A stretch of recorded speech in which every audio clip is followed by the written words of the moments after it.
बिस्मिल्लाहिर्रहमानिर्रहीम। अस्सलाम वालेकुम।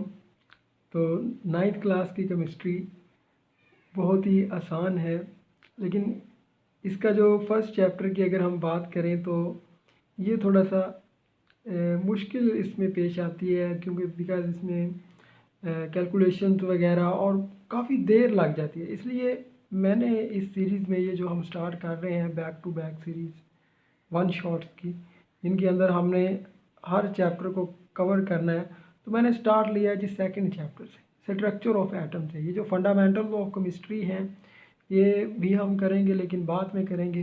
तो आज हम ये करेंगे सेकंड चैप्टर, इसको मुकम्मल तौर पर इसको हमने करना है। जो भी इसकी चीज़ें होंगी वो सारी की सारी कवर करेंगे, और ये भी देखेंगे कि स्ट्रक्चर ऑफ एटम क्या हिसाब किताब है इसकी। इस चैप्टर को मैं थोड़ा सा आपको बता दूं, इसकी आउटलाइन, कि इसमें कौन कौन सी चीज़ें हमने देखनी है। बहुत ही छोटा सा चैप्टर है, सिंपल सा है। इसको एक्सरसाइज के साथ हमने कवर करना है। एक्सरसाइज भी आपको इसके अंदर ही करवानी है मैंने। तो सबसे पहले जी थ्योरीज एंड एक्सपेरिमेंट्स रिलेटेड, के जो एटम है इसके रिलेटेड कौन कौन सी थ्योरीज हैं, इसमें इसका जो एक्सपेरिमेंट्स हैं वो कौन कौन से हैं।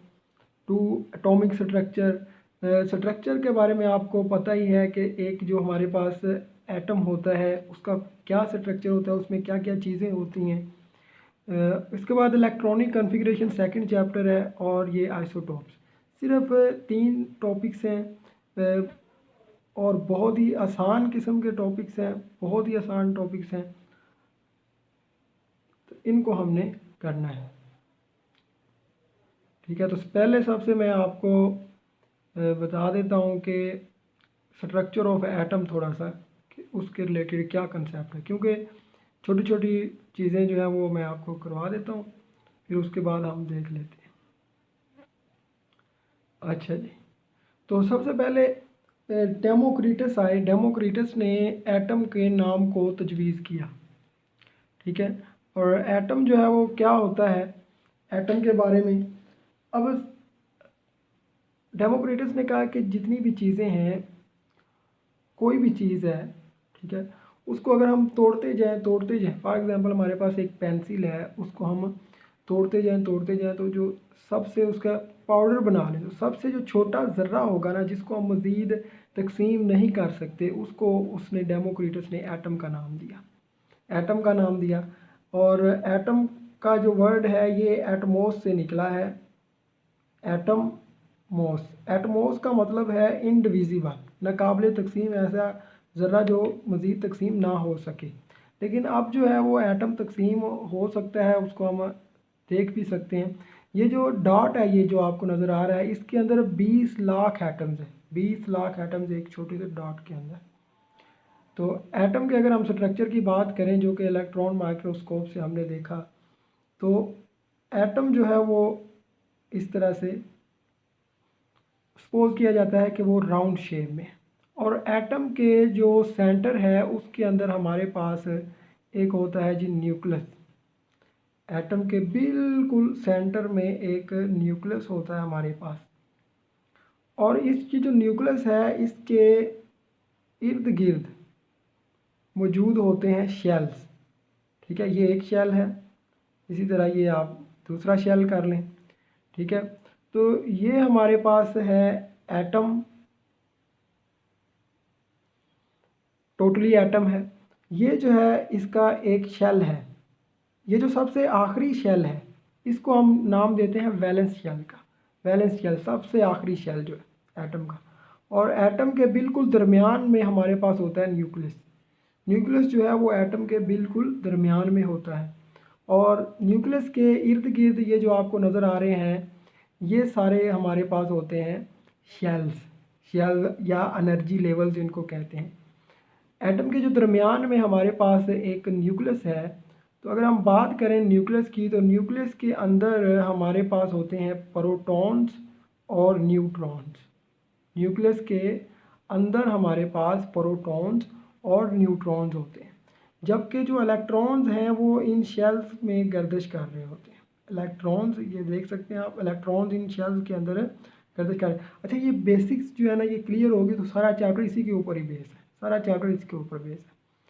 ठीक है, ये जो है पहला शेल, इसको हम नाम देते हैं के शेल का, दूसरे को हम के एल एम, तीसरे को एम का नाम देते हैं। उससे आगे अगर जितने ज़्यादा कुछ आइटम छोटे होते हैं कुछ बड़े होते हैं तो के एल एम एन इस तरह से हम उनको नाम देते रहते हैं। तो ये इलेक्ट्रॉन हो गए। अब देखें एटॉमिक नंबर, ठीक है, ये टर्म आपने याद कर लेनी है, अक्सर भूल जाती है। एटॉमिक नंबर जिसको हम जी के साथ रिप्रेजेंट करते हैं, एटॉमिक नंबर को हम जी के साथ रिप्रेजेंट करते हैं। ये होता है number of protons in nucleus. Nucleus के अंदर कितने प्रोटॉन्स होंगे वो हमारे पास होता है एटॉमिक नंबर। और अगर हम बात करें मास नंबर की तो न्यूक्लियस के अंदर प्रोटॉन और न्यूट्रॉन्स की तादाद जो है वो मास नंबर होता है, उसको हम ए के साथ रिप्रेजेंट करते हैं। मास नंबर को ए के साथ रिप्रेजेंट करते हैं और एटॉमिक नंबर को जी के साथ रिप्रेजेंट करते हैं। एटॉमिक नंबर होता है प्रोटॉन्स की तादाद न्यूक्लियस के अंदर, ठीक है, और न्यूक्लियस कहाँ होता है, एटम के बिल्कुल दरमियान में होता है। ठीक है, तो ये चीज़ें होगी। अब हम अपना जो चैप्टर है उसको आसानी के साथ स्टार्ट कर सकते हैं। इसमें यही चीज़ें हैं, यही बेसिक चीज़ें हैं, यही अब बार बार यूज़ होंगी चीज़ें। जी, तो इंट्रोडक्शन से स्टार्ट करते हैं हम।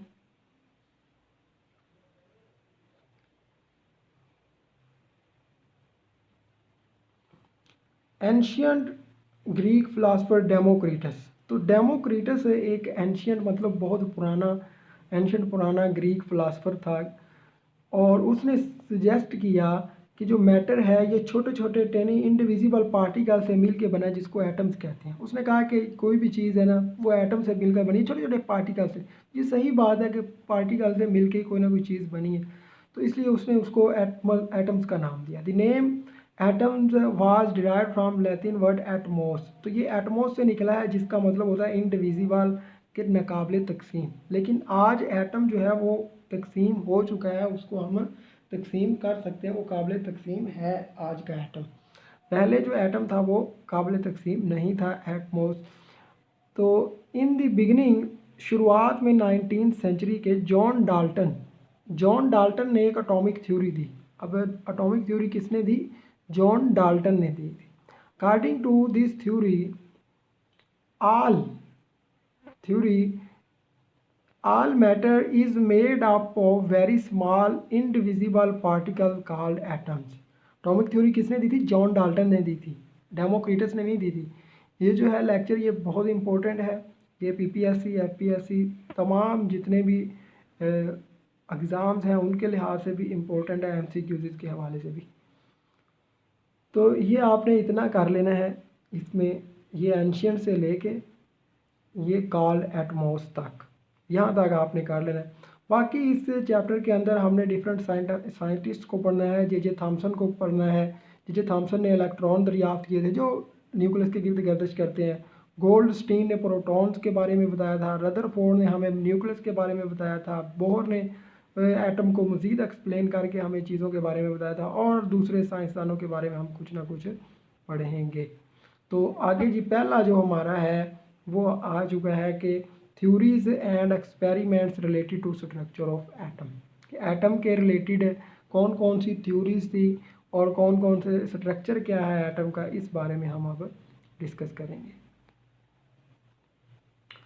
तो सबसे पहले एटम की बात कर लेते हैं। एटम आ गया। अकॉर्डिंग टू जॉन डाल्टन के मुताबिक atom is an indivisible particle. Atom जो है ये एक इंडिविजिबल पार्टिकल है जॉन डाल्टन के मुताबिक। हार्ड है, डेंस है, स्फेयर है।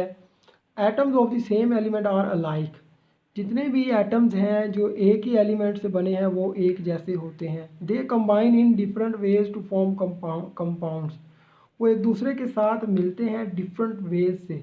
डिफरेंट वेज, वो वेज जो है वो चौथे चैप्टर के अंदर है, आगे वो भी हम देखेंगे।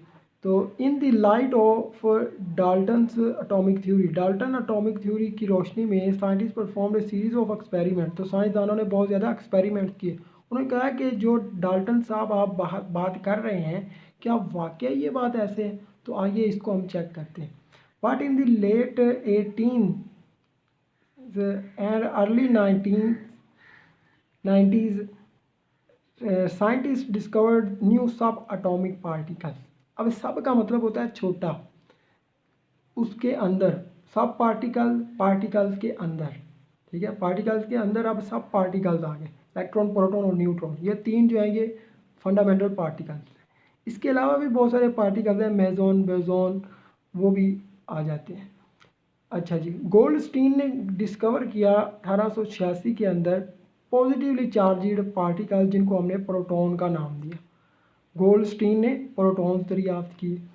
उसके बाद 1897 में जे थॉमसन ने नेगेटिवली चार्जिड पार्टिकल्स, इलेक्ट्रॉन्स दरियाफ्त किए। प्रोटॉन गोल्डस्टीन ने और इलेक्ट्रॉन जो है वो जे थॉमसन ने दरियाफ्त किए। Based upon these experiment Thomson put forward plum pudding model. तो थॉमसन ने प्लम पडिंग मॉडल भी दरियाफ्त किया। इन्होंने कहा कि आपके पास एक जब काजू, पिस्ता, बादाम होता है तो उसके अंदर इस तरह से ये देखें, एक गरी है और एक मेवा है, एक गरी है एक मेवा, ये हमने गरी लगा दी, अब यहाँ पर हम मेवा लगा देते हैं, ये मेवा, ठीक है। ये है प्लम पडिंग मॉडल। ये जो आप ये समझ लें कि जो रेड कलर है वो आपका नेगेटिव चार्जेस हैं और दूसरा पॉजिटिव चार्जेस हैं। पॉजिटिव और नेगेटिव चार्जेस जो हैं वो आपस में मिले हुए हैं, ये प्लम पडिंग मॉडल है। ये थॉमसन ने दिया था, थॉमसन ने इस बारे में, लेकिन अब ये गलत साबित हो चुका है। तो फिर रदरफोर्ड आया, उसने कहा कि कैसे ये मुमकिन हो सकता है कि पॉजिटिव और नेगेटिव चार्जेस आपस में मिल कर रहें, ऐसा कैसे मुमकिन है। तो उसने एक्सपेरिमेंट किए तो सारा पता चल गया। फिर अब सबसे पहला जो है cathode rays and discovery of electrons. अब इलेक्ट्रॉन्स के बारे में सारी डिस्कवरी होगी। विलियम क्रूक ने क्या किया कि इन्होंने एक डिस्चार्ज ट्यूब ली, ठीक है, जहाँ जिस पर कैथोड और एनोड लगे हुए थे, कैथोड नेगेटिव और एनोड पॉजिटिव। इसको इन्होंने बैटरी के साथ कनेक्ट कर दिया और इस डिस्चार्ज ट्यूब के अंदर एक गैस भी थी। जब इसने करंट गुजारा उस गैस में से तो कैथोड से कुछ रेज निकली और वो एनोड की तरफ जाना स्टार्ट हो गई। ये जो कैथोड से रेज निकली और एनोड की तरफ जाना स्टार्ट होगी, इसको इसने नाम दिया कैथोड रेज का, क्योंकि ये कैथोड से निकली थी, ये सीधी जा रही थी, ये स्ट्रेट जा रही थी। इसके रास्ते में अगर कोई चीज़ अगर हम रख दें तो ये उसका साया भी बनाती थी। तो 1895 के अंदर 1895 में विलियम क्रूक्स ने एक्सपेरिमेंट परफॉर्म किया। इलेक्ट्रिक करंट गुजारने पर एक गैस के अंदर, एक गैस थी उसके अंदर करंट गुजार कर उसने एक एक्सपेरिमेंट किया सर विलियम क्रूक्स ने। उन्होंने क्या किया है जी कि उन्होंने एक ग्लास ट्यूब ली जो मेटेलिक इलेक्ट्रोड से, ये मेटेलिक इलेक्ट्रोड है, एक ये है एक ये है, which are connected to high voltage. ये मेटेलिक इलेक्ट्रोड जो हैं ये बैटरी के साथ कनेक्ट हैं, हाई वोल्टेज बैटरी के साथ। और इसके अंदर जो प्रेशर है वो रखा गया है 10⁻⁻⁴ ATM। ATM जो है ये प्रेशर का यूनिट है, पास्कल भी यूनिट है। When high voltage current was passed through the gas, जब हाई वोल्टेज करंट पास करवाया जाता है गैस से, shiny raise were emitted from cathode which travel towards anode. तो एक कैथोड रेज निकलती हैं शाइनिंग करती हुई कैथोड से और वो एनोड की तरफ जा रही होती है, ठीक है, इधर से निकली इधर जा रही हैं, इधर से निकली इधर जा रही हैं, चलती जा रही हैं, बिल्कुल स्ट्रेट लाइन में जा रही हैं। तो इसकी इन्होंने स्टडी की। अब इसकी कुछ करैक्टरिस्टिक हैं, बहुत इंपॉर्टेंट है, ये शॉर्ट क्वेश्चन भी है आपका, ठीक है। तो सबसे पहली इसकी जो करैक्टरिस्टिक है कि ये स्ट्रेट है, ठीक है, स्ट्रेट लाइन में ये मूव करते हैं, ये ट्रैवल करती हैं स्ट्रेट लाइन के अंदर perpendicular to the cathode surface. अब ये कैथोड है तो ये इस ऐसे होंगी, ये परपेंडिकुलर है, ठीक है। 90 डिग्री का अगर कोई एंगल बन रहा है तो उसको हम कहते हैं परपेंडिकुलर। तो ये परपेंडिकुलर हमारे पास जाती हैं। उसके बाद है जी they can cast sharp shadow of an opaque object. ये इनके अगर रास्ते में कोई भी ऑब्जेक्ट रख दिया जाए तो ये उसका साया बनाती हैं। They are deflected towards positive plate, और ये हमेशा पॉजिटिव प्लेट की तरफ जाती हैं। एक बात हमेशा आप याद रखें कि जो पॉजिटिव चार्ज है ये नेगेटिव चार्ज को अट्रैक्ट करेगा, ठीक है, दो ऑपोजिट चार्जेस एक दूसरे को अट्रैक्ट करते हैं और दो सेम चार्जेस एक दूसरे को रिपेल करते हैं। They raise temperature of the body on which they fall. तो ये जो कैथोड रेज हैं ये जिस पर भी पड़ेंगी, अब इसमें से बड़ा अच्छा रिजल्ट निकलेगा एंड पर इसमें बड़ा अच्छा रिजल्ट। तो जिस भी ऑब्जेक्ट पर पड़ेंगी उसका टेम्परेचर बढ़ा देंगी। जे थॉमसन ने इनकी चार्ज टू मास रेशो निकाली, चार्ज कि उनके ऊपर चार्ज कौन सा और मास उनका मास क्या, उसकी रेशो निकाल दी। ठीक है। Light is produced when they these rays hit the walls of the discharge tube. तो जब भी ये डिस्चार्ज ट्यूब की दीवार से टकराएंगी तो ये वहाँ पर कोई ना कोई चमक प्रोड्यूस करेंगी। It was found that same type of rays were emitted no matter which gas. तो ये पता लगाया गया है कि इनकी जो सेम टाइप ऑफ रेज निकलेंगी, जो मर्जी गैस हो उसमें से उसी तरह की निकलेंगी रेज। तो उसके बाद ये पता चला कि ये जो है ये सिंपल इलेक्ट्रॉन्स हैं। ठीक है, इनके ऊपर नेगेटिव चार्ज होता है, तो इस तरह इनको इलेक्ट्रॉन्स का नाम दे दिया गया। ठीक है, तो ये आपकी जो डिस्कवरी ऑफ इलेक्ट्रॉन्स है ना ये कवर होगी। उसकी कैरेक्टरिस्टिक्स और कैरेक्टरिस्टिक्स ज़्यादा इम्पोर्टेंट है कैथोड रेज की, और उसमें गैस का टेम्परेचर क्या था, सर विलियम क्रूक्स और साइंसदान, और जो उसका है नाम लिखा हुआ वो लाजमी आपने याद करना होता है। ठीक है, तो ये इलेक्ट्रॉन हो गया। अब हम प्रोटॉन देख लेते हैं। इलेक्ट्रॉन वो होते हैं जो एटम में शेल्स होते हैं, शेल्स में इलेक्ट्रॉन्स होते हैं। ठीक है, इन पर नेगेटिव चार्ज होता है और ये गर्दिश करते रहते हैं इलेक्ट्रॉन्स। अब डिस्कवरी ऑफ प्रोटॉन्स के बारे में हम बात कर लेते हैं। यहाँ पर हम क्या करेंगे कि डिस्कवरी ऑफ प्रोटॉन किसने दरियाफ्त किए? ये जी गोल्डस्टीन थे 1886 में। अब साइंसदान का नाम और उसका जो ईयर है वो लाजमी याद करना होता है। इसने कैथोड रेज के मुकाबले में, कैथोड रेज के इजाफे में इन्होंने प्रोटॉन दरियाफ्त किए। Also present in discharge tube other rays. इन्होंने कहा कि कुछ और भी रेज होती हैं जो इसके अंदर मौजूद होती हैं। These rays were travel in opposite direction to cathode rays. इन्होंने कहा कि ये जो है ये कैथोड रेज के ऑपोजिट डायरेक्शन में मूव करती हैं। ये जो रेज होती हैं ये कैथोड रेज की ऑपोजिट डायरेक्शन में मूव करती हैं। He used a discharge tube having perforated cathode. उन्होंने एक परफोरेटेड कैथोड लिया। ये जो आपको नज़र आ रहा है ये परफोरेटेड कैथोड है, इसके अंदर सुराख हैं छोटे छोटे, तो ये परफोरेटेड कैथोड है। He found that these raise pass through holes. इन्होंने कहा कि ये जो रेज हैं इसको अब ना कैनाल रेज का नाम दिया इन्होंने, कैनाल रेज का। और ये कैनाल रेज जो होती हैं ये डिफरेंट होती हैं, ये उसकी गैस की नेचर पर डिपेंड करती हैं, जबकि जो कैथोड रेज थी वो गैस की नेचर पर डिपेंड नहीं कर रही थी। He found that these raise also present glow on the wall. तो ये भी ग्लो करती हैं, जो दीवार होती है उसमें उस पर ग्लो करती हैं। उसके बाद he called these rays as canal rays. तो इन्होंने इन रेज को कैनाल रेज का नाम दे दिया। अब देखें कि यहाँ पर एक एनोड है और एक परफोरेटेड कैथोड है। परफोरेटेड कैथोड, ठीक है, परफोरेटेड कैथोड, सुराखदार कैथोड है यहाँ पर। तो यहाँ पर रेज मौजूद हैं जो कैथोड रेज से ऑपोजिट डायरेक्शन में मूव करती हैं। ये डायग्राम लाजमी आपने बनानी है, साइंसदान का नाम, उसका ईयर, डायग्राम, ये लाजमी चीज़ है। अच्छा, इसकी जो पहली कैरेक्टरिस्टिक है हमारे पास, these rays travel in the straight line in direction opposite to the cathode rays. ये जो रेज हैं ये कैथोड रेज से ऑपोजिट डायरेक्शन में स्ट्रेट लाइन में मूव करती हैं। Their deflection in electric and magnetic field. इनका जो डिफ्लेक्शन है कैनाल रेज का इलेक्ट्रिक फील्ड और मैग्नेटिक फील्ड में, that these are positively charged. ये जो वो शो करता है कि ये जो है ये पॉजिटिवली चार्ज्ड हैं। दी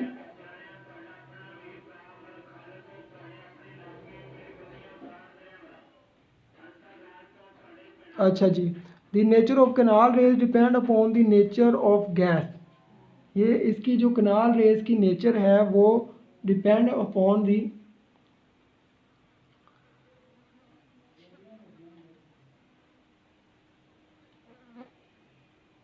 एक मिनट जी। तो इन रेज़ को कैनाल रेज़ का नाम दिया गया, कैनाल रेज़ का। अब इन कैनाल रेज़ की डिफ्लेक्शन इलेक्ट्रिक फील्ड और मैग्नेटिक फील्ड में ये शो करती है कि ये पॉजिटिवली चार्जड है।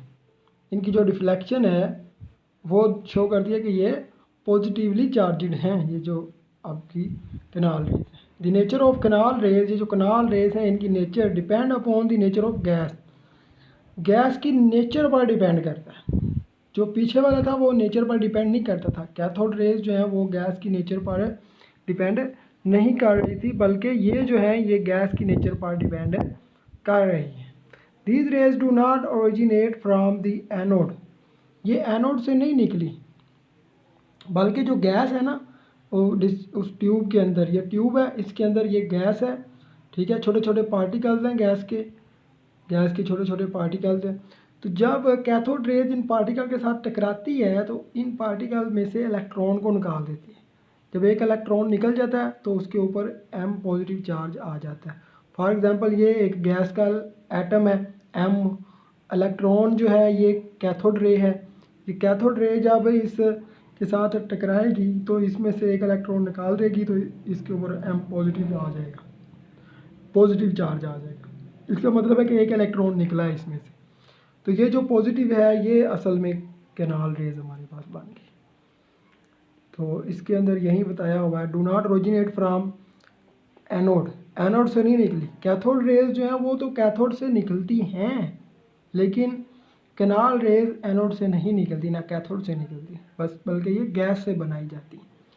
These rays are produced when cathode rays or electron collide with the residual gas molecule, gas molecule के साथ जब कैथोड रेज टकराती हैं, present in discharge tube and ionise them, और उसको आयोनाइज कर देती है, ठीक है। तो ये और ज़्यादा इलेक्ट्रॉन जो है वो निकल आए हैं।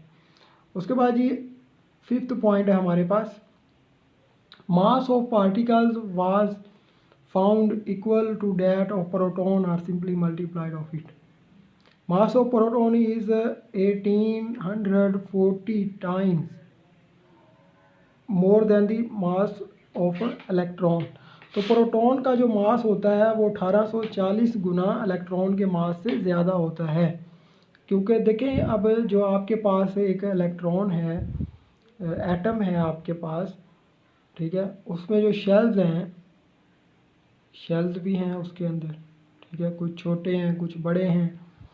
उन शेल्स के बाहर जो है, अब ये जो बिल्कुल दरमियान में है ये आप इसको आप समझ लेंगे ये हमारा है न्यूक्लियस, ठीक है, और ये आपका शेल है, ये वाला जो शेल है, शेल में इलेक्ट्रॉन गर्दिश कर रहे हैं। इलेक्ट्रॉन का मास बहुत छोटा सा है, जबकि जो प्रोटॉन है वो इस न्यूक्लियस के अंदर होगा। न्यूक्लियस भी बहुत छोटा सा होता है, यहाँ पे बड़ा बड़ा बड़ा बना दिया है, बहुत छोटा सा न्यूक्लियस होता है। तो न्यूक्लियस के अंदर है हमारे पास प्रोटॉन, कैनाल रेज,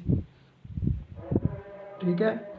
तो अब साइंसदानों ने कहा कि ये जो पॉजिटिव चार्ज हैं ये असल में पॉजिटिव चार्ज इससे मिलकर बनती हैं canal rays. These particle depend upon the nature of gas in the discharge tube, hence different gas produce different type of positive rays. तो हर तरह की गैस जो है उसके जो कैनाल रेज होंगी वो डिफरेंट होंगी। अब इनको सिंपली कह दिया गया कि ये प्रोटॉन्स हैं, कि जो कैनाल रेज हैं ये प्रोटॉन्स हैं, इसमें और इतना ज़्यादा कोई नहीं इस पैराग्राफ में, बस फिर इनको डिक्लेयर कर दिया गया कि ये प्रोटॉन्स हैं। पीछे वाली जो कैथोड रेज थी उनको डिक्लेयर कर दिया गया कि ये इलेक्ट्रॉन्स हैं। तो ये भी आपने देख लिया कि ये किसने हमारे पास डिस्कवर की, तो ये गोल्डस्टीन ने 1886 में, पिछला विलियम क्रूक्स थे। अब ये है जी न्यूट्रॉन्स।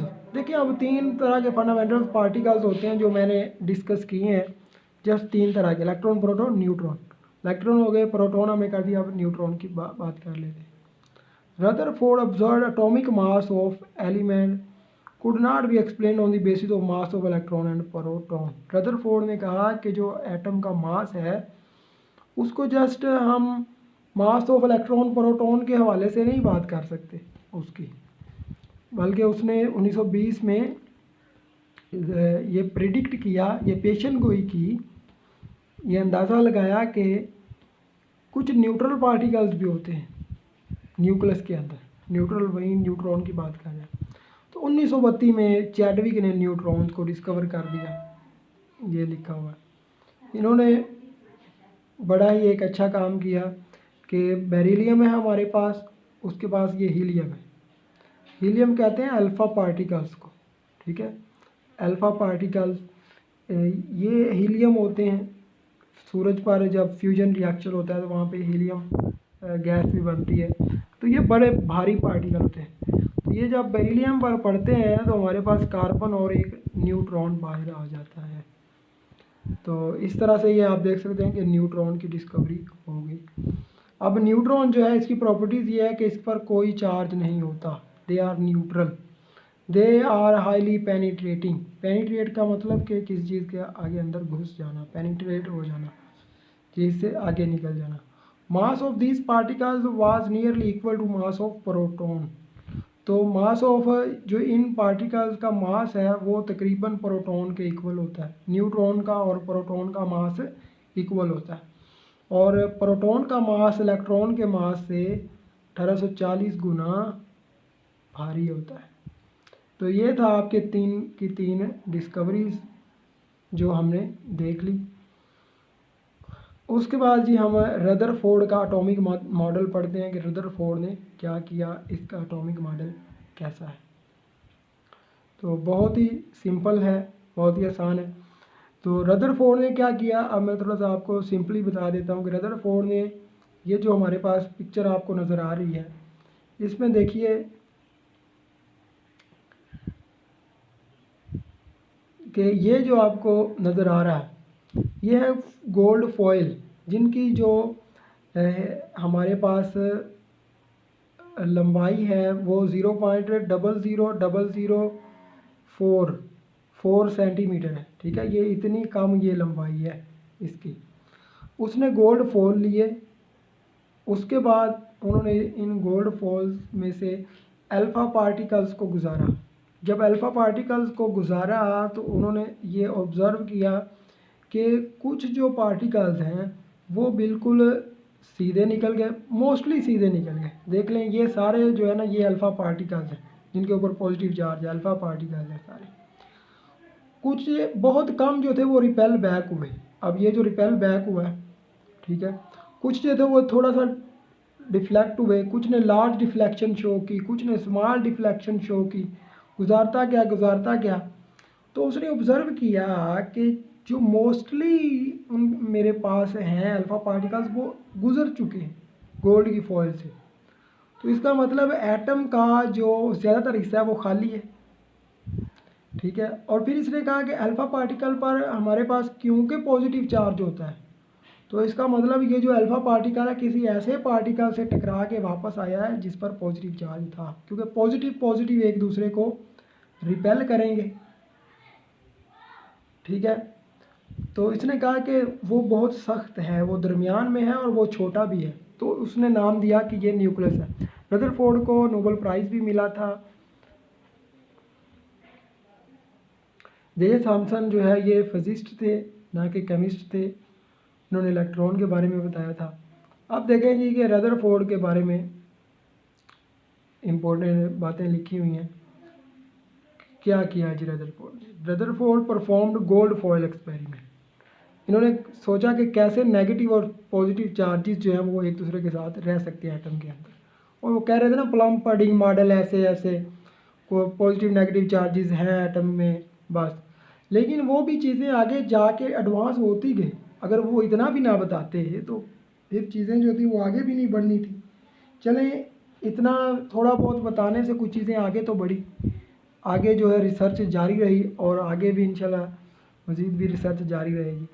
अच्छा जी, alpha particles emitted by radio active, उन्होंने ये अल्फ़ा पार्टिकल्स को बुछाड़ करवाया 0.00004 सेंटीमीटर थिक गोल्ड फॉइल पर। उन्होंने अल्फ़ा पार्टिकल्स की बुछाड़ करवाई। अल्फ़ा पार्टिकल्स जो हैं ये हीलियम के न्यूक्लियाई होते हैं। रेडियो एक्टिव एलिमेंट रेडियम और पोलोनियम से एमिट होते हैं, रेडियम और पोलोनियम से, ठीक है। These are actually helium nuclei. He2 positive, they can penetrate through matter to some extent, ये मैटर से वो थोड़ी एक्सटेंट तक पेनिट्रेट कर सकते हैं, क्योंकि इनका साइज बहुत बड़ा होता है तो इसलिए इनकी पेनिट्रेशन पावर थोड़ी सी कम होती है। He observe effect of alpha particles on photographic plate on a screen coated with zinc sulphide, zinc sulphide की एक कोटिंग से बनी हुई एक स्क्रीन थी, वहाँ पर उसने फिर ऑब्ज़र्व किया कि अल्फ़ा पार्टिकल्स का क्या हिसाब किताब बना। अब इसने जो रिज़ल्ट निकाले, ऑब्ज़र्वेशन ये थी कि तमाम पार्टिकल जो थे वो तकरीबन गुजर गए तकरीबन, और 2000 पार्टिकल में से सिर्फ फ्यू चंद पार्टिकल जो थे वो डिफ्लेक्ट हुए। अब इसके रिज़ल्ट इम्पोर्टेंट है, उनको हम देख लेते हैं। रिज़ल्ट ज़्यादा इम्पोर्टेंट है। ये रदरफोर्ड की फ़ोटो है, इनको जी केमिस्ट्री का बाबाए केमिस्ट्री कहा जाता है, नोबेल प्राइज़ इन्होंने हासिल किया केमिस्ट्री में, न्यूक्लियस के बारे में बताया, तो बड़े अच्छे बंदे हैं। अच्छा, क्योंकि some of the particles pass through the foil undeflect, क्योंकि कुछ जो पार्टिकल थे वो अनडिफ्लेक्टेड रहे, अनडिफ्लेक्टेड मतलब डिफ्लेक्ट नहीं हुए, वापस नहीं आए, गुजर गए।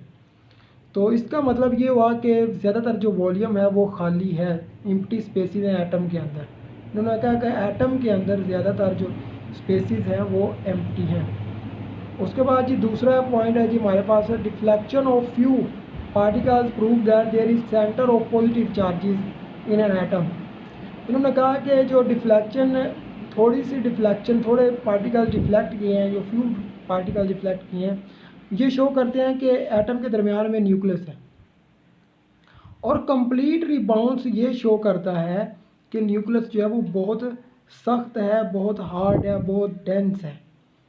ठीक है, since few particles were deflect it shows, क्योंकि थोड़े से पार्टिकल डिफ्लेक्ट हुएंगे, ये बात भी जाहिर करता है कि जो न्यूक्लियस का साइज़ है वो बहुत छोटा है। ठीक है, और इलेक्ट्रॉन्स जो है वो न्यूक्लियस के गिर्द गर्दिश करते हैं। An atom as a whole is neutral, इसने कहा कि एटम जो है ना वो एज ए होल तो न्यूट्रल है, ना वो पॉजिटिव ओवरऑल रिएक्ट करेगा ना नेगेटिव करेगा, वो रहेगा neutral. Electron in an atom equal to number of proton, इसने कहा कि जो इलेक्ट्रॉन है वो प्रोटॉन के इक्वल होंगे, E is equal to P. Except electrons, electrons के अलावा all other fundamental particles that lie within the nucleus are known as nucleons. इसने कहा कि ये जो न्यूक्लियस के अंदर पार्टिकल्स मौजूद होते हैं, इनको हम न्यूक्लियॉन्स का नाम देते हैं। ये थे जी इसके रिजल्ट्स। अगरचे इनमें कुछ ना कुछ डिफेक्ट्स मौजूद हैं, दो डिफेक्ट्स हैं इसमें अंदर, दो नुक्स हैं, दो खराबियां हैं इस मॉडल के अंदर, लेकिन इसने एक बहुत वसी पैमाने पर रिसर्च का दरवाज़ा खोल दिया। तो कौन कौन से इसके अंदर डिफेक्ट्स हैं, वो ये हैं जी कि क्लासिकल थ्योरी के मुताबिक, theory of radiation, electrons being charge particles, electrons क्योंकि चार्ज पार्टिकल्स हैं, इलेक्ट्रॉन के ऊपर नेगेटिव चार्ज होता है, are emit energy continuously and they should ultimately fall into nucleus, क्योंकि इस पर नेगेटिव चार्ज होता है, न्यूक्लियस पर पॉजिटिव होता है, तो इसको चाहिए कि ये ऐसे ऐसे मूव करता करता न्यूक्लियस में गिर जाए। ये इलेक्ट्रॉन है तो ये मूव करता करता न्यूक्लियस के अंदर गिर जाए। उसके बाद क्योंकि ये इलेक्ट्रॉन, अगर इलेक्ट्रॉन जो है वो मुसलसल एनर्जी खारिज कर रहा है, करता करता न्यूक्लियस के अंदर गिर गया, तो उसको एक कंटिन्यूस स्पेक्ट्रम बनाना चाहिए। लेकिन अगर हम देखें तो हकीकत में एटम जो है वो लाइन स्पेक्ट्रम बनाता है। ये लाइनें लगी हुई हैं, ये एक पट्टी होती है जिसमें लाइनें वगैरह लगी होती हैं। तो ये दो डिफेक्ट्स थे इसमें, ये बड़े इम्पोर्टेंट हैं, पूछ लेते हैं, वैसे भी आ जाते हैं। अच्छा जी, अब इसके साथ एक साइंसदान काम करता था, नील बोहर। नील बोहर रदरफोर्ड, ये दो मॉडल्स हैं एटम के।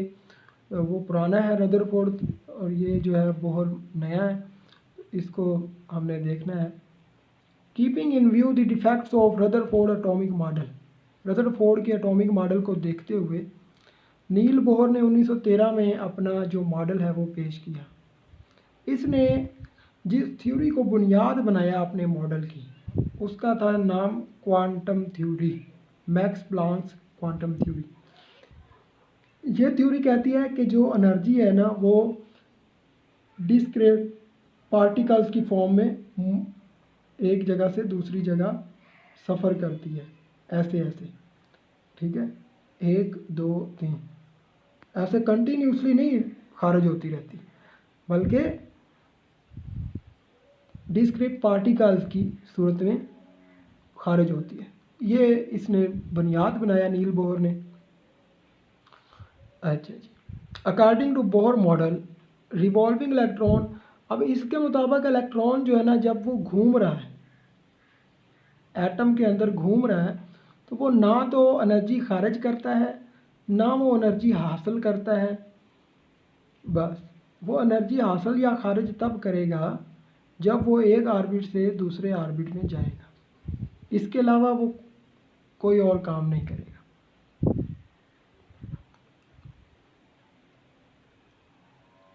और जो एनर्जी है वो क्वांटाइज्ड है। The energy of the revolving electron, revolve का मतलब घूमना, रिवॉल्व करते हुए इलेक्ट्रॉन की जो एनर्जी है वो क्वांटाइज्ड है। क्वांटाइज से मुराद वो पैकेट्स की सूरत में है, थोड़ी थोड़ी है, थोड़ी थोड़ी करके वो खारिज होगी। It revolves only in orbit of fixed energy, ये फिक्स एनर्जी वाले ऑर्बिट में मूव करता है। Bohr model is shown in figure, ये फिगर में शो किया गया है। ये डायग्राम आपने लाजमी बनानी है, पेपर के अंदर भी आएगी तो आपने बनानी है। ये जो पहला है ऑर्बिट, इसको n इज इक्वल टू 1, इसको k का नाम दिया जाता है। ये बिल्कुल एटम की जो आपको पहले बताई थी वो तस्वीर है।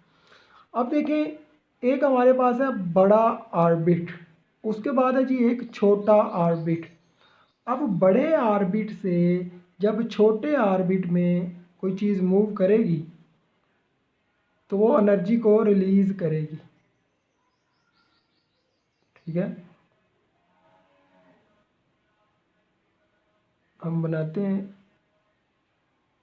ऑर्बिट्स। ये जी एक बड़ा ऑर्बिट है, उसके बाद ये एक उसके साथ एक छोटा ऑर्बिट है, ठीक है। और यहाँ पर एक इलेक्ट्रॉन है। अब ये इलेक्ट्रॉन जब इस ऑर्बिट में जाएगा, बड़े से छोटे ऑर्बिट में जाएगा, तो छोटे ऑर्बिट में कम एनर्जी की ज़रूरत है, लिहाजा ये अपनी ज़्यादा एनर्जी खारिज करेगा, तो एनर्जी एमिट होगी, एनर्जी रिलीज़ होगी, एमिट होगी, ठीक है। और अगर ये छोटे ऑर्बिट से बड़े ऑर्बिट में जाएगा तो इसको एनर्जी की ज़रूरत है, बड़ी जगह पर जाके बैठने के लिए बड़ी जगह पर ज़्यादा एनर्जी की ज़रूरत होगी, तो यहाँ पर इसको ज़्यादा एनर्जी की ज़रूरत है, तो एनर्जी यहाँ पर अब्जॉर्ब होगी। तो ये इस तरह का कंसेप्ट है, ठीक है। उसके बाद जी इसके भी रिज़ल्ट्स हैं, हर एक्सपेरिमेंट के हम रिज़ल्ट मालूम कर रहे हैं, हर एक्सपेरिमेंट के रिज़ल्ट्स हैं, छोटे छोटे रिज़ल्ट्स हैं। तो साइज़ पहले करें जी छोटा थोड़ा सा, और उसके बाद first result, the hydrogen atom consist of टिनी nucleus. अब जो हाइड्रोजन एटम है ना उसके अंदर तो एक छोटा सा न्यूक्लियस होता है, एक इलेक्ट्रॉन होता है, and electrons are revolving in circular radius are around the nucleus, और इलेक्ट्रॉन्स जो हैं वो रेडियस आर के हिसाब से मूव कर रहे हैं। ये है जी इसका पहला पास्टुलेट। बोहर के पास्टुलेट आ जाते हैं। पहला पास्टुलेट कि हाइड्रोजन एटम एक छोटे से न्यूक्लियस पर मुश्तमिल है जो रेडियस आर के हिसाब से मूव कर रहा है। Each orbit has fixed quantized energy, जो हर ऑर्बिट है उसकी फिक्स क्वांटाइज्ड एनर्जी है।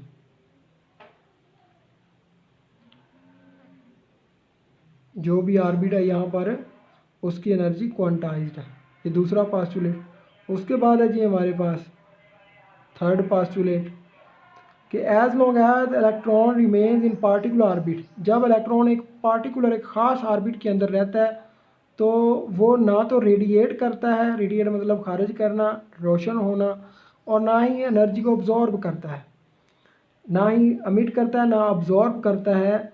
जब वो किसी एक ख़ास ऑर्बिट के अंदर रहता है, वो तब ही हासिल या खारिज एनर्जी करेगा जब वो एक ऑर्बिट से दूसरे ऑर्बिट में मूव करेगा, तब वो हासिल या खारिज करेगा एनर्जी को। When electron jump from lower orbit to higher orbit, lower से हायर में जाएगा तो अब्जॉर्ब करेगा, और हायर से लोअर में आएगा तो एमिट करेगा। और उसके लिए फार्मूला हम ये वाला यूज़ करते हैं, डेटा is equal to E2 minus E1 is equal to H V. अब ये जो एच है ये है प्लांक्स कांस्टेंट, जिसकी वैल्यू है होती है हमारे पास 6.63 10⁻⁻34 जॉल सेकेंड। ये है जी इसकी वैल्यू 6.63 10⁻⁻34 जॉल सेकेंड। और इसके बाद जी लास्ट में आपने ये फार्मूला लिख देना है, V R is equal to NH/2 pi. ये एंगुलर मोमेंटम है। और ये इसके बाद ये जो n है ये होता है हमारे पास क्वांटम नंबर या फिर ऑर्बिट नंबर हैविंग 1 2 3 वैल्यूज़। देखिए जी ये आपका बोहर मॉडल ख़त्म हो गया। और कुछ डिफरेंसेस हैं जो हम देख लेते हैं डिफरेंसेस को। तो सबसे पहला डिफरेंस है जी कि जो रदरफोर्ड है इसकी जो एटॉमिक थ्योरी है उसकी बुनियाद है क्लासिकल थ्योरी, जबकि बोहर की क्वांटम थ्योरी बुनियाद है। ठीक है। Electrons revolve around the nucleus, Bohr model कहता है कि इलेक्ट्रॉन न्यूक्लियस के गिर्द मूव करता है, और बोहर कहता है कि वो ख़ास ऑर्बिट में मूव करता है। रदरफोर्ड कहता है कि मेरे पास कोई आइडिया नहीं है about orbits was introduce, orbits के बारे में कोई बात नहीं बताई। ठीक है। जबकि orbits had angular momentum, Bohr कहता है कि ऑर्बिट के पास एंगुलर मोमेंटम होता है। उसके बाद है जी हमारे पास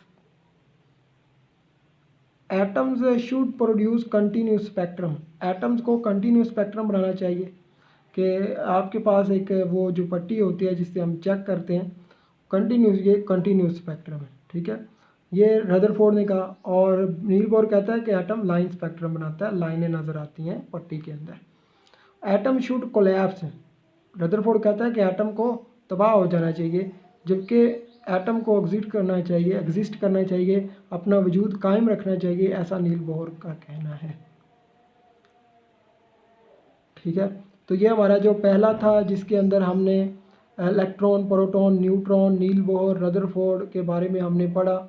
ये हमारा पहला था टॉपिक। अब उसके बाद जो है वो है हमारे पास इलेक्ट्रॉनिक कन्फिग्रेशन। कि जो हमारे पास इलेक्ट्रॉन्स हैं वो एटम के जो ऑर्बिट्स हैं उनमें किस तरह से वो आए हुए हैं। अब इससे पहले हमें शेल और सब शेल का कंसेप्ट समझ लेना चाहिए, ये समझने से पहले। ठीक है। शेल तो आपको पता ही है कि ये आपके पास एटम है तो ये इसके अंदर शेल्स हैं। ठीक है। ये एक शेल, ये दूसरा शेल, और जो सबसे लास्ट शेल होता है उसको हम कहते हैं वैलेंस शेल। अब एटम का जो बिल्कुल दरमियान में है एक न्यूक्लियस है, न्यूक्लियस बहुत छोटा होता है। ये लास्ट वाला जो है इसको हम कहते हैं वैलेंस शेल, यहाँ पर भी इलेक्ट्रॉन्स होते हैं। अब शेल, ये तो है शेल या एनर्जी लेवल।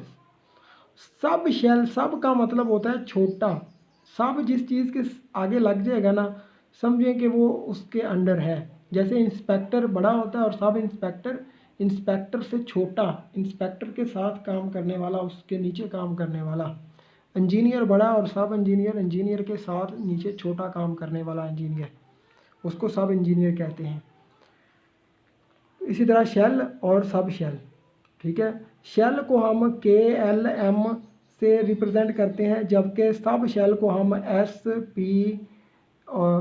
SP, D और F के साथ रिप्रेजेंट करते हैं।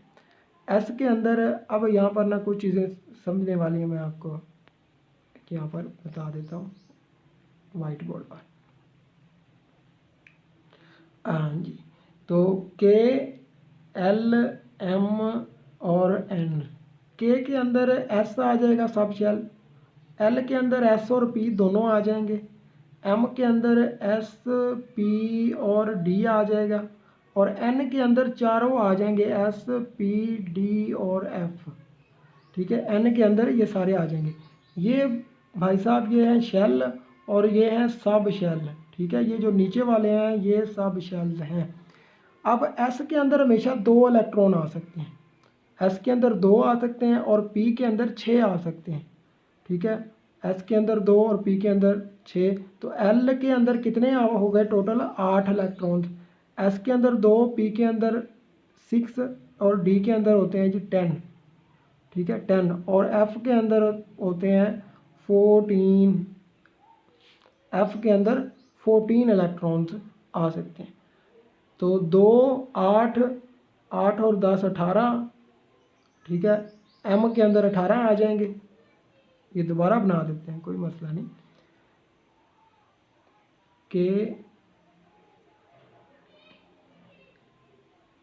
के एल एम एन, इसके अंदर 2, इसके अंदर 8, इसके अंदर 18 और इसके अंदर 32। ठीक है, ये आपने याद कर लेना, ये शेल्स हैं और इनके अंदर सब शेल्स होते हैं। सब शेल्स हमारे पास एस, पी, डी और एफ। एस के अंदर 2, पी के अंदर 6, डी के अंदर 10 और एफ के अंदर 14 इलेक्ट्रॉन्स आ सकते हैं। ये आपने याद रखना है, ये सब शेल्स हैं आपके सामने, बस ये जहन में रख लें। और एक और आप जहन में रख लें, एक कुलिया जहन में रख लें, school school public school public school division. ठीक है, school school public school division. ठीक है, अब देखें इसको हमने कुलिये को हमने लिखना है, नंबरिंग देनी है।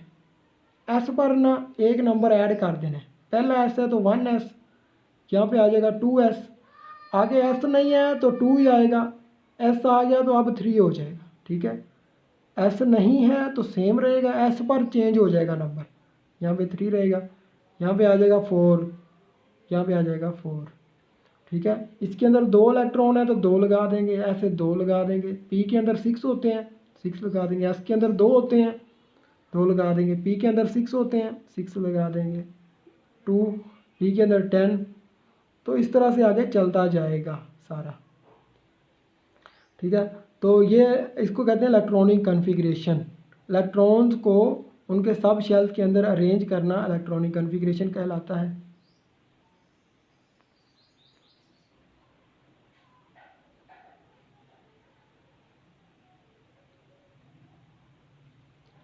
तो एन के अंदर 32 इलेक्ट्रॉन्स होते हैं, एस के अंदर 2 होते हैं। ये यही चीज़ें लिखी हुई हैं कि एस के अंदर 2 इलेक्ट्रॉन, पी के अंदर 6 इलेक्ट्रॉन्स और एन के अंदर 32। एन जो है शेल है, एस पी डी एफ ये सब शेल्स हैं। ठीक है, तो अब ना कोई एक है हमारे पास, ये है कि कैसे इलेक्ट्रॉन्स की इलेक्ट्रॉनिक कॉन्फ़िगरेशन करते हैं। कुछ एलिमेंट्स दिए हुए हैं, ठीक है, उनके अंदर जो सबसे पहले है हमारे पास वो है हाइड्रोजन।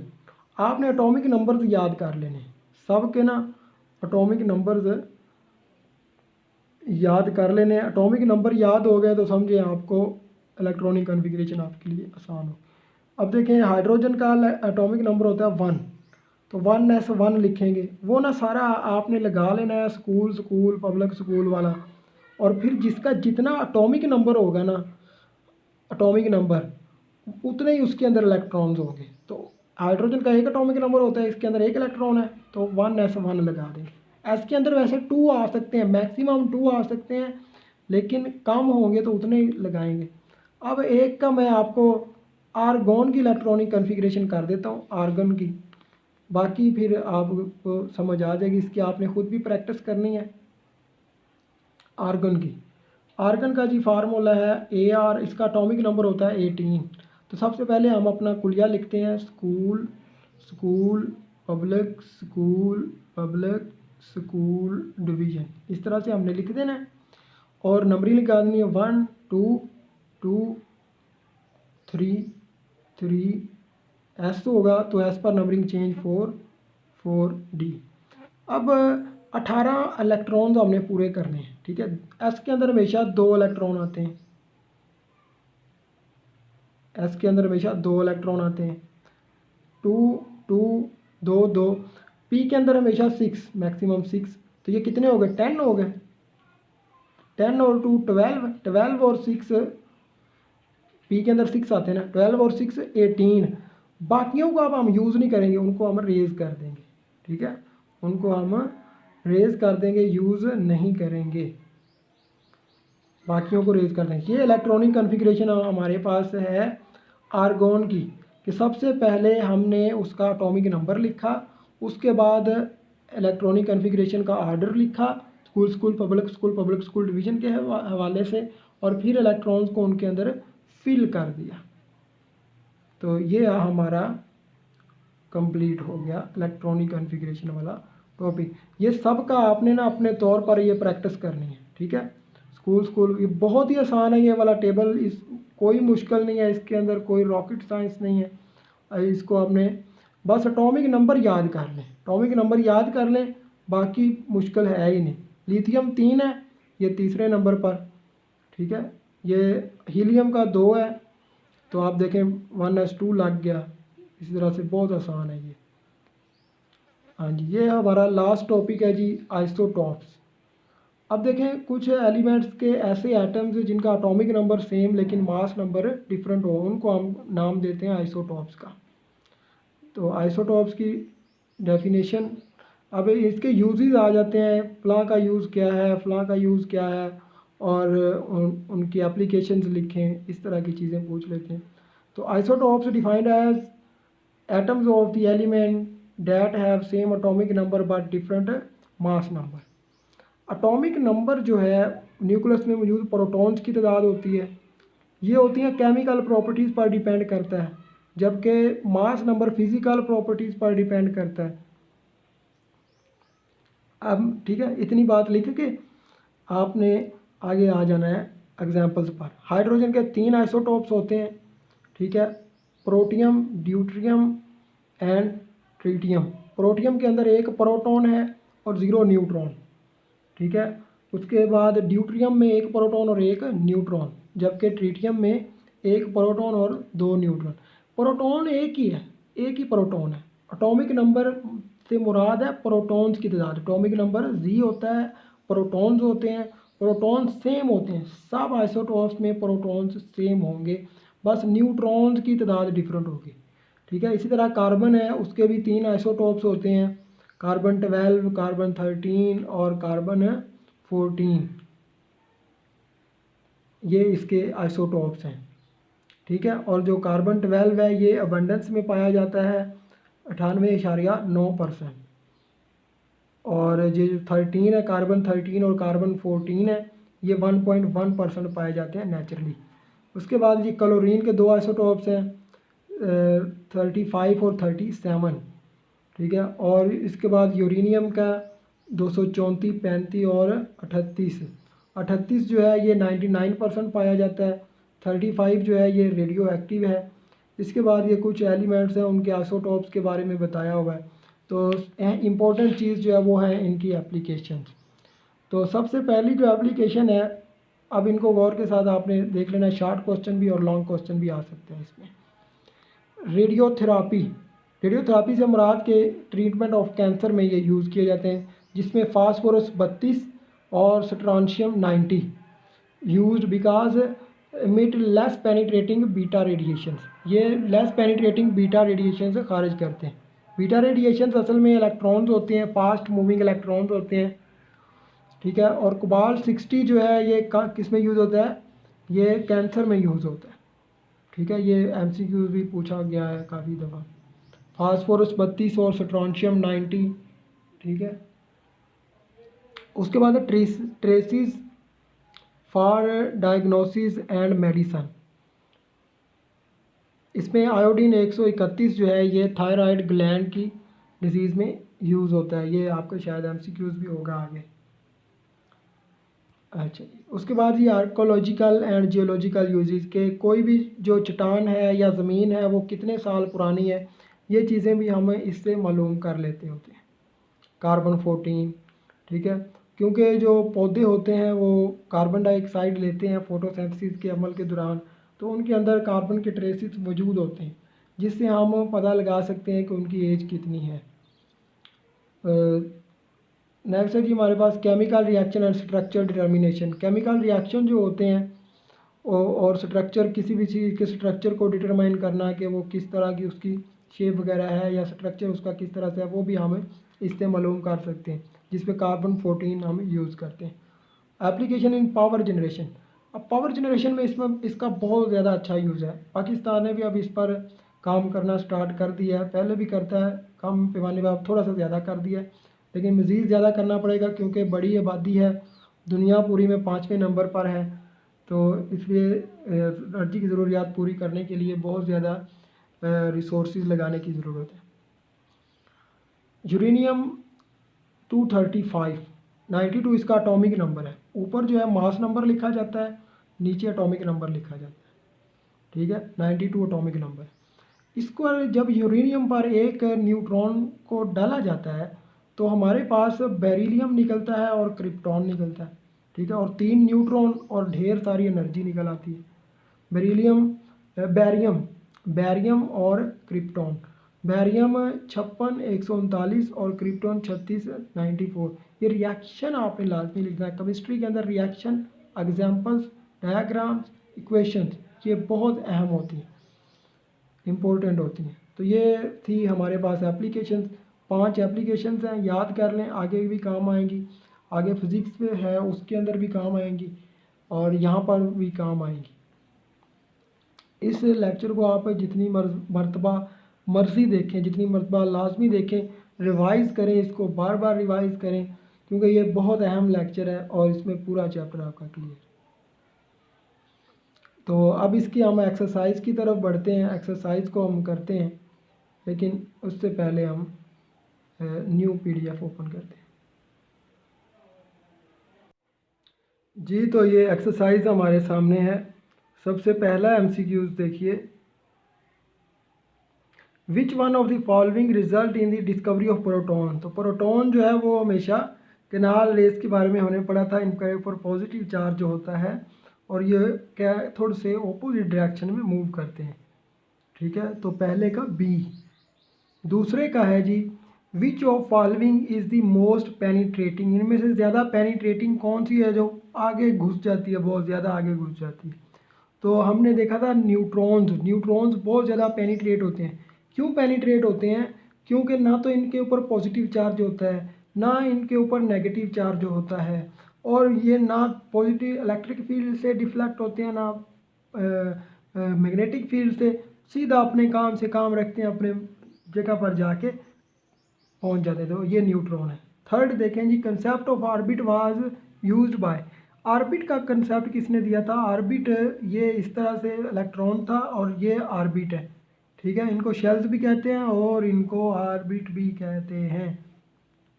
ये ऑर्बिट है जी आपके पास, ठीक है। तो ये बोहर ने दिया था, नील बोहर ने ऑर्बिट का कंसेप्ट दिया था। थर्ड का सी। फोर का देखें जी कि which one of following shall consist of 3 सब शेल्स। 3 सब शेल पर कौन सा मुश्तमिल होता है? के 1 पर, L 2, KL M 3 पर मुश्तमिल होता है। तो 4 का है हमारे पास डी। उसके बाद है जी 5। अब देखें कि diagnosis of tumour in body. Tumour में कौन सा रेडियो आइसोटोप हम यूज़ करते हैं ट्यूमर की मौजूदगी के लिए? तो 5 का है ए, कोबाल्ट 60 ट्यूमर वगैरह की मौजूदगी के लिए। उसके बाद है uranium 235 breaks of it produces. Uranium 235 क्या करता है? ये न्यूट्रॉन जो है खारिज करता है। अभी हमने हालिया में पढ़ा कि बैरियम और क्रिप्टॉन और 3 न्यूट्रॉन और एनर्जी ढेर सारी खारिज करता है। इसके बाद है जी 7 पर है हमारे पास P sub shell. P sub shell जो है ये क्या करता है? 1 orbit, 2 orbit, 3 orbit, P sub shell.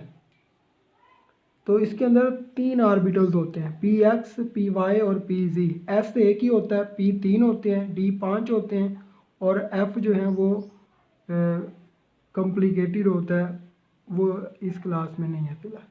Deuterium is use to make. Deuterium क्या बनाने के लिए इस्तेमाल होता है? ड्यूट्रियम जनाब हैवी वाटर। हैवी वाटर ऐसा पानी जो पानी के साथ साबुन के साथ झाग नहीं बनाता उसको कहते हैं हैवी वाटर। आइसोटोप कार्बन 12 जो है ये कितने अबंडेंट है, अबंडेंस में घनी मिकदार में कितनी मिकदार में पाया जाता है, तो ये जी बहुत ज़्यादा मिकदार में पाया जाता था, यहाँ पर वो मेंशन नहीं है तो लिहाजा none of these. Who discovered proton, proton Goldstein ने दरियाफ्त किए थे 10वीं का ए। हाँ जी, तो उसके बाद ये देख लें कि आगे हमारे पास है what is the nature of charge on cathode ray. Charge cathode ray पर कौन सा चार्ज होता है, नेगेटिव चार्ज होता है। जे थॉम्सन ने डिस्कवर किया था उसकी charge to mass ratio. Give 5 characteristic of cathode ray, cathode rays की 5 कैरेक्टरिस्टिक हम डिस्कस कर चुके हैं, वो आप देख सकते हैं। उसके बाद जी atomic number of phosphorus, phosphorus का जो एटॉमिक नंबर है, एटॉमिक नंबर क्या होता है, न्यूक्लियस में मौजूद प्रोटॉन्स की तादाद, उसको हम एटॉमिक नंबर कहते हैं। एटॉमिक सैम्बल,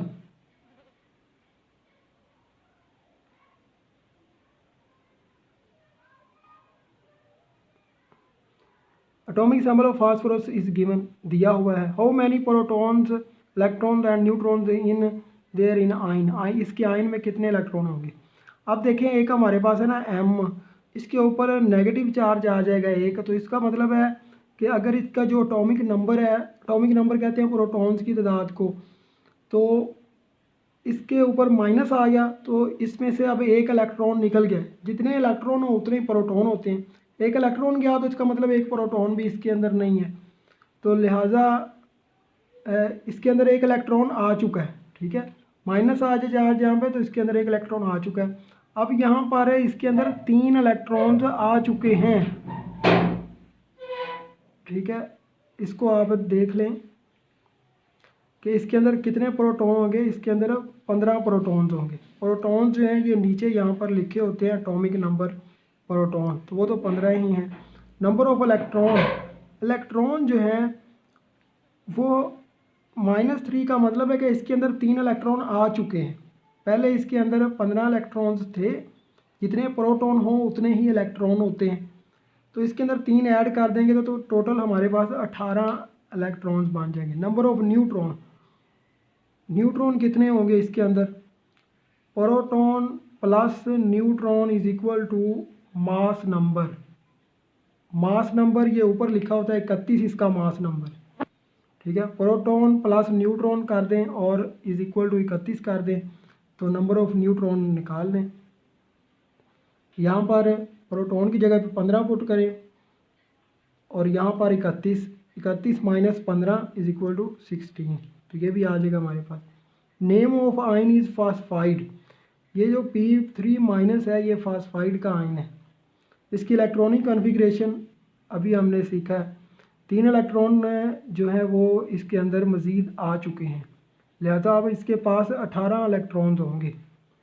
तो इसकी इलेक्ट्रॉनिक कॉन्फ़िगरेशन हम करेंगे school school public school public, 10 2 12 और 6 18, तो आप देख सकते हैं ये इसके अंदर पूरे 18 इलेक्ट्रॉन्स फिल किए हुए हैं। और आर्गन है सेम इलेक्ट्रॉनिक कॉन्फ़िगरेशन, आर्गन की हमने इलेक्ट्रॉनिक कॉन्फ़िगरेशन की है अभी इसी लेक्चर में, तो उसकी सेम इलेक्ट्रॉनिक कॉन्फ़िगरेशन इसके हवाले से। शेल और सब शेल में क्या फ़र्क है जी। शेल की अगर बात करें तो ये सर्कुलर पाथ होता है इलेक्ट्रॉन्स का अराउंड द न्यूक्लियस, इसको शेल कहते हैं या प्रिंसिपल एनर्जी लेवल कहते हैं। जबकि जो सब शेल है, each shell consist of smaller parts called subshell, हर शेल जो है वो स्मॉल पार्ट्स पर मुश्तमिल होता है जिनको हम सब शेल का नाम देते हैं। The shells are subdivided into subshells, shell जो है उसको डिवाइड कर दिया जाता है सब शेल के अंदर, और subshell are further composed to atomic orbitals, these are represented by KLMN, shell को KLMN के साथ रिप्रेजेंट करते हैं जबकि सब शेल को SPDF से रिप्रेजेंट करते हैं। और K के अंदर 2 होते हैं, L के अंदर 8, जबकि S के अंदर 2 और P के अंदर 6, D के अंदर 10 इलेक्ट्रॉन और F के अंदर 14 इलेक्ट्रॉन। तो ये वही चीज़ें जो आपको ऑलरेडी मेंशन कर दी, ये भी आसान सा है। अगर ये सारा चैप्टर पढ़ा हुआ है तो ये चीज़ें तो मुश्किल हैं ही नहीं।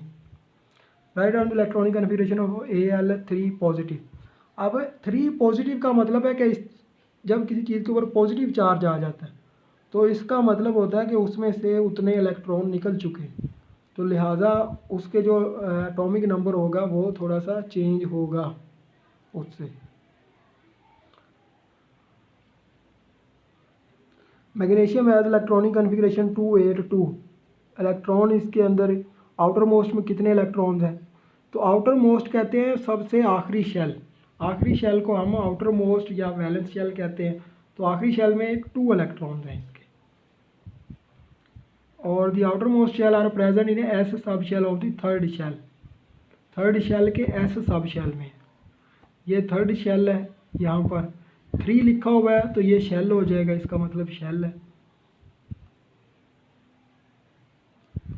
What will be the nature of the charge on atom when it loses an electron or when it gains an electron? उसके ऊपर चार्ज कौन सा होता है? जब कोई एटम इलेक्ट्रॉन हासिल करता है तो उस पर नेगेटिव चार्ज आ जाता है, और जब खारिज करता है तो उस पर पॉजिटिव चार्ज आ जाता है। ठीक है, आगे एग्जांपल दी हुई है सोडियम की। सोडियम के 11 इलेक्ट्रॉन होते हैं।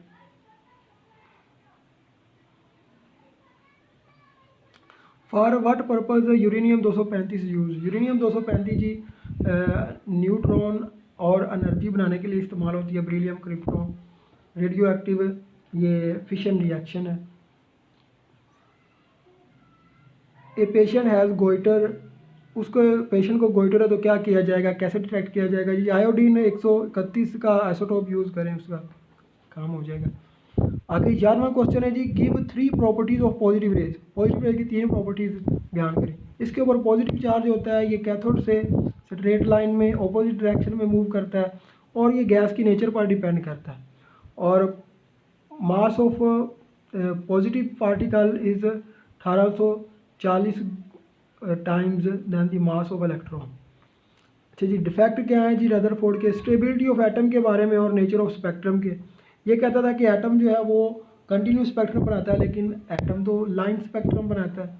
फिर इसने कहा कि एटम जो है वो स्टेबिलिटी ऑफ एटम के न्यूक्लियस में इलेक्ट्रॉन को गिर जाना चाहिए। एटम इलेक्ट्रॉन एनर्जी खारिज करता है लेकिन नहीं खारिज करता वो मुसलसल।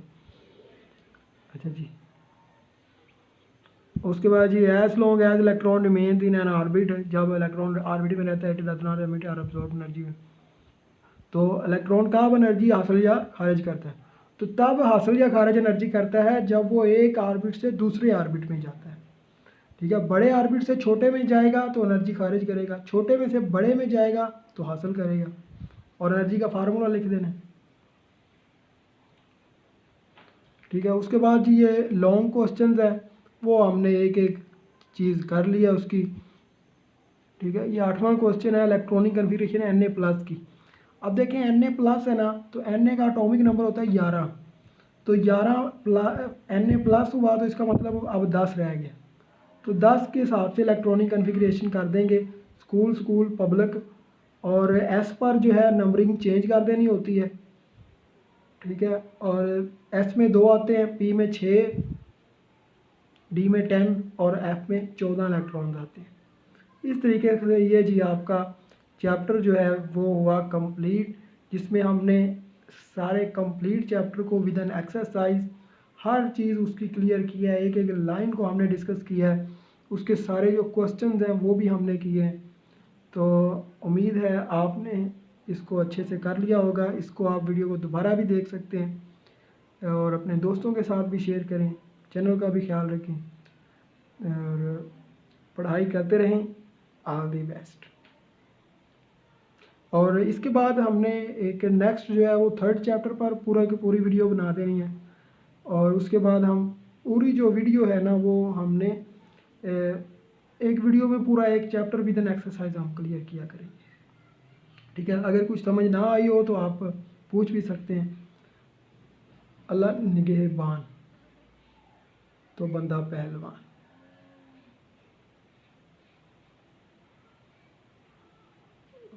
जी।